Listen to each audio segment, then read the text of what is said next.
శ్రీరాముడి పాదుకలు భరతుడికి ఇచ్చేస్తే మరి ఆయన వనవాసంలో ఎలా నడిచాడు?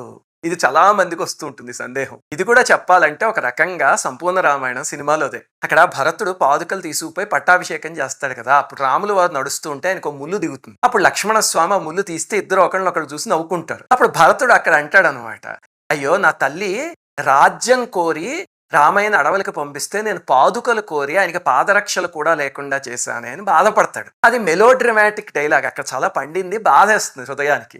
కానీ ఇది పూర్తిగా అబద్ధం. మీరు అయోధ్యకాండ తీసి చూస్తే రామాయణంలో అక్కడ ఉన్న విషయం ఏమిటంటే, భరతుడు బంగారపు పాదుకలు చేయించి రాములు వారికి తొడుగుదామని తీసుకొచ్చాడు. పాదుకలు తొడిగి ఆయన తీసుకువెళ్ళాలి అని. ఆయన రాననేసరికి అప్పుడు ఆ పాదుకలైనా ధరించమంటే రాముల వారు ఒక్కసారి వేసుకుని ఇస్తే అప్పుడు వెళ్ళి ఆ పాదుకలు రాజ్యం చేసే, అంతే తప్ప రాముల వారి పాదుకలు తీసేసుకోలేదు. ఇది కూడా సినిమా వాళ్ళు పుట్టించిందే.